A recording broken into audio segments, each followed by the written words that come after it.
généralités sur l'expertise immobilière. Cette vidéo aborde les principaux cas dans lesquels il peut être fait appel à des experts immobiliers.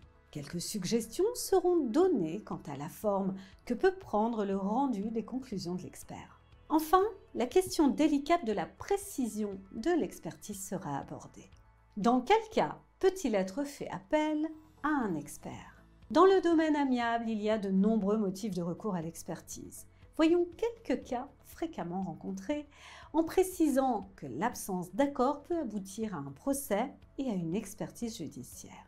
Tout d'abord, il y a la gestion patrimoniale par des particuliers. Achat, vente ou échange de biens immobiliers, partage successoral, donation et partage, sortie de communauté d'indivision et attribution préférentielle prévue par la loi.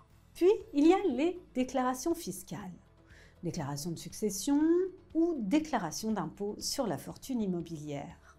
Il y a également l'environnement des baux commerciaux, la fixation du loyer de renouvellement par exemple ou la fixation de l'indemnité d'éviction.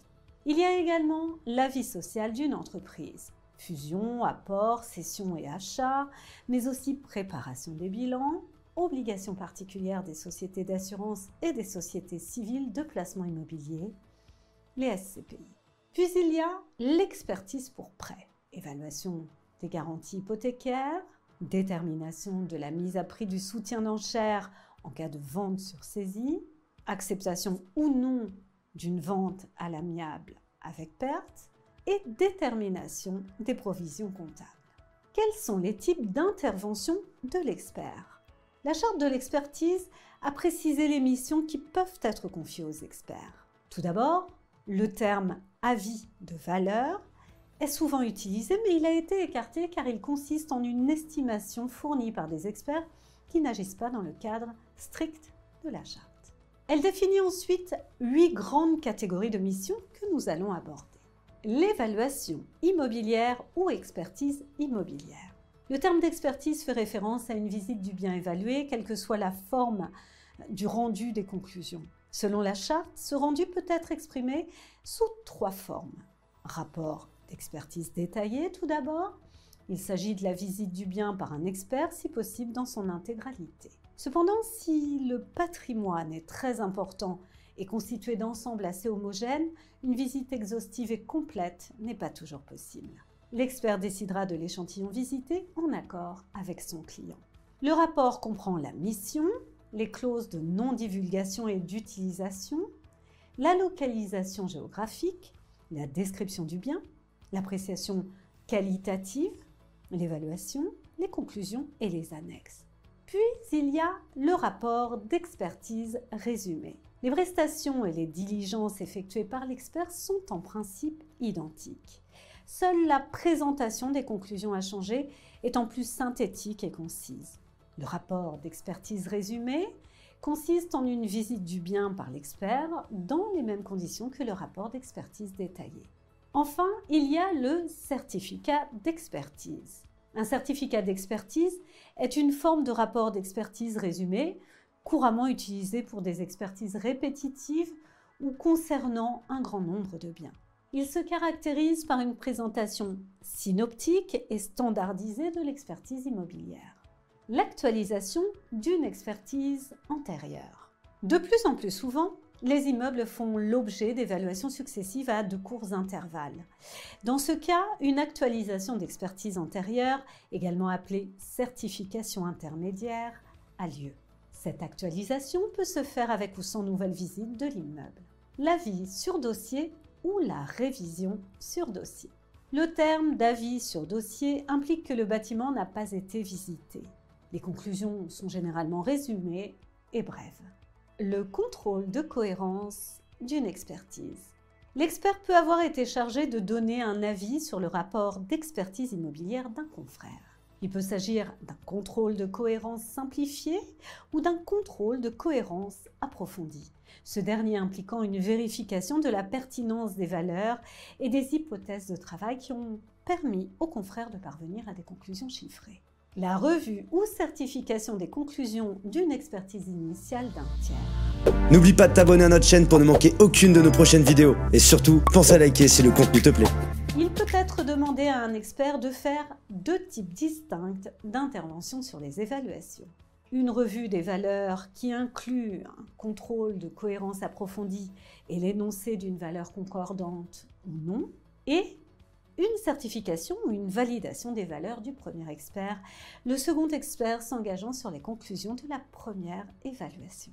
Dans ce cas, la responsabilité du second expert repose sur les méthodes et les valorisations et non sur les informations utilisées par le premier expert.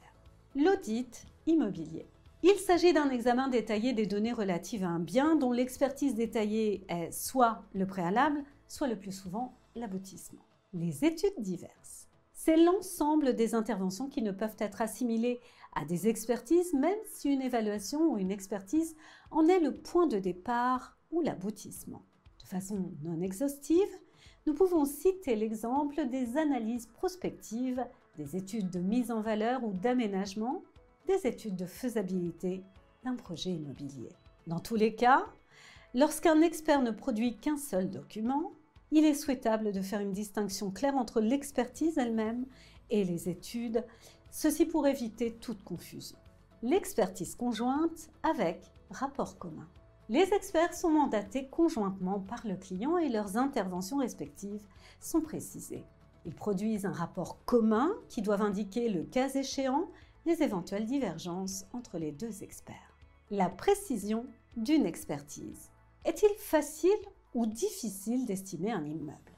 Comme pour toute activité, l'aisance dans l'estimation devient plus facile avec la pratique. Ainsi, l'estimation des types de biens fréquemment rencontrés, appartements, maisons et même immeubles de rapport, bureaux, hôtels, etc., est relativement aisée pour le professionnel qui est souvent missionné pour de tels biens. D'autre part, il existe également des types de biens immobiliers complexes et hétérogènes, tels que les châteaux, les usines et les silos agricoles, pour lesquels un expert non spécialisé est rarement missionné. Dans certains cas, le marché est étroit et une enquête spécifique approfondie est nécessaire, ce qui rend les expertises encore plus délicates. En effet, l'expertise qui au XIXe siècle était principalement un travail de technicien s'est progressivement complexifiée en raison du développement des réglementations, location, urbanisme, fiscalité, mais aussi de l'évolution rapide des techniques entraînant l'obsolescence des bâtiments et de manière générale de l'évolution de l'environnement économique. L'expertise n'est pas une science exacte. L'expert conclut que l'estimation se situe approximativement au milieu d'une fourchette dans laquelle il pense que la propriété pourrait être vendue sur la base de sa connaissance du marché. Cependant, lors d'un partage en particulier, il n'annoncera pas une fourchette de valeur qui risquerait de provoquer la discorde parmi les héritiers qu'il est censé aider en suggérant un partage équitable.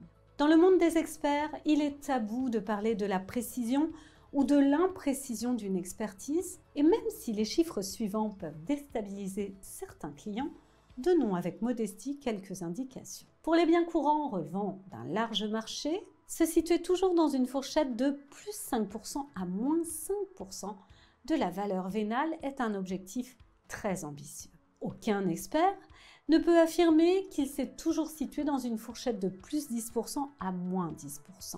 Pour les biens situés sur un marché étroit, comme les châteaux ou les usines en raison de leur nature et de leur emplacement, une différence de 30% ou plus ne signifie pas forcément que l'expert a tort. Ceci doit être considéré à la lumière tout d'abord du fonctionnement imparfait du marché immobilier au sens économique du terme, notamment du fait que les prix constatés lors de transactions ne reflètent pas toujours exactement la valeur, et par ailleurs de l'étendue de la responsabilité de l'expert qui est une responsabilité de moyens et non de résultats.